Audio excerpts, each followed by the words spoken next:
YouTube নতুন আপডেটের পরে একটা সেটিংস নিয়ে চলে এসেছে যার নাম অ্যাল্টার্ড কন্টেন্ট। তো এই সেটিংসটা কখন আমরা ইয়েস করব আর কখন নো করব, আর এই সেটিংসটি যদি আমরা ইয়েস অথবা নো দুটোর মধ্যে কোনোটাই না সিলেক্ট করি তাহলে কি আমাদের চ্যানেলের কোনো ক্ষতি হবে? তো এই সামান্য একটা সেটিংস নিয়ে ইউটিউবে অনেক তোড়পাড় চলছে। এখানে অনেক ক্রিয়েটররা আবার ভুলভাল ইনফরমেশন দিচ্ছে। তো এই ভিডিওতে আমি এই সেটিংসটির বিষয়ে পুরো ইনফরমেশন তোমাদেরকে জানাবো। তো ভিডিও শুরু করার আগে ছোট্ট একটা রিকোয়েস্ট, अब अगर तुम लोग नए हो तो सब्सक्राइब करो, वो जो लाल वाला बटन है उसके साथ स्कैम करो या फिर महफिल जमाओ, मुझे नहीं पता, बस क्लिक हो जाना चाहिए।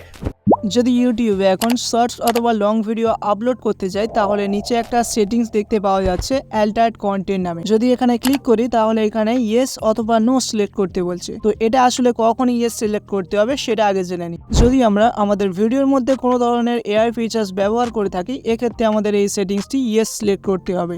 তো কিছু কিছু এআই ফিচার্স আছে যেটা আমরা ইউজ করে থাকি, বাট সেটাকে আমরা এআই ফিচার্স হিসেবে ধরি না।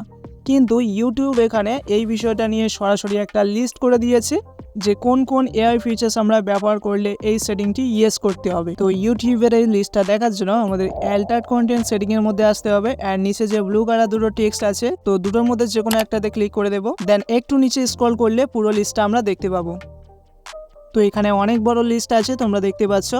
তো এটাকে আমি তোমাদেরকে শর্টস ফর্মে বাংলাতে বুঝিয়ে দিচ্ছি ভালোভাবে। নাম্বার 1, যদি তুমি ভিডিওতে ফিল্টার ইউজ করে থাকো তাহলে এই ক্ষেত্রে তোমাদের ইয়েস সিলেক্ট করতে হবে এই সেটিংসটি। এখানে অনেক ক্রিয়েটর আছে যারা ভিডিওতে ফিল্টার ইউজ করে থাকে, বিশেষ করে শর্টস ক্রিয়েটরদের ক্ষেত্রে এটা অনেক গুরুত্বপূর্ণ। অনেক ক্রিয়েটররা আছে ভিডিওতে ফেসকে গ্লো করার জন্য অনেক ধরনের ফিল্টার ইউজ করে থাকো। তো ফিল্টার হলো একটা এআই ফিচার্স, এক্ষেত্রে তোমাদেরকে এই সেটিংসটি ইয়েস সিলেক্ট করতে হবে। তো ইউটিউব লিস্টের নাম্বার 1-এ আছে বিউটি অফ ফিল্টার্স। তো এক্ষেত্রে তোমরা যদি ভিডিওতে ফিল্টার ইউজ করে থাকো তাহলে ইয়েস সিলেক্ট করতে হবে। নাম্বার 2, তুমি যদি এআই ফিচার্স দ্বারা কোনো ব্যক্তির ফেস চেঞ্জ বা কার্টুন অ্যানিমেশন ভিডিও তোমার ভিডিওতে ইউজ করে থাকো এক্ষেত্রে তোমাদেরকে এই সেটিংসটি ইয়েস সিলেক্ট করতে হবে। নাম্বার 3, ভিডিওতে যদি এআই ভয়েস ব্যবহার করে থাকো এক্ষেত্রে তোমাদের এই সেটিংটি ইয়েস সিলেক্ট করতে হবে। আর নিজের ভয়েসকে যদি এআই দ্বারা এনহ্যান্স করে ইউজ করো ভিডিওতে তাহলে এক্ষেত্রে তোমাদেরকে এই সেটিংটি ইয়েস সিলেক্ট করতে হবে। বিশেষ করে যারা মিউজিক ভিডিও আপলোড করো, বর্তমানে যে কোনো সেলিব্রিটিদের ভয়েস ক্লোন করে সং বানানো যাচ্ছে, তো এক্ষেত্রেও তোমাকে এই সেটিংটি ইয়েস সিলেক্ট করতে হবে। আর তুমিও যদি যে কোনো সেলিব্রিটিদের ভয়েস ক্লোন করে এআই সং বানাতে চাও তাহলে আমার চ্যানেল চেক আউট করে এই ভিডিওটি দেখে আসতে পারো। সো এই অ্যাল্টার্ড কন্টেন্ট সেটিংসটি মূলত এআই ফিচার্স ব্যবহারকারীদের জন্য ইউটিউবের নতুন সিদ্ধান্ত। ভিডিওতে যদি কোনো রকম এআই ফিচার্স ব্যবহার করে থাকো তাহলে তোমাদের এই সেটিংটি ইয়েস সিলেক্ট করতে হবে। আর যদি ভিডিওতে কোনো রকম এআই ফিচার্স ব্যবহার না হয়ে থাকে তাহলে নিঃসন্দেহে এই সেটিংটি নো সিলেক্ট করতে হবে। তো অনেকের প্রশ্ন এটা, এই সেটিংসটি যদি আমরা ইয়েস অথবা নো দুটোর মধ্যে কোনোটাই না সিলেক্ট করি তাহলে আমাদের চ্যানেলের কি কোনো ক্ষতি হবে? অবভিয়াসলি হতে পারে, কারণ এটা ইউটিউবের নতুন একটি সিদ্ধান্ত।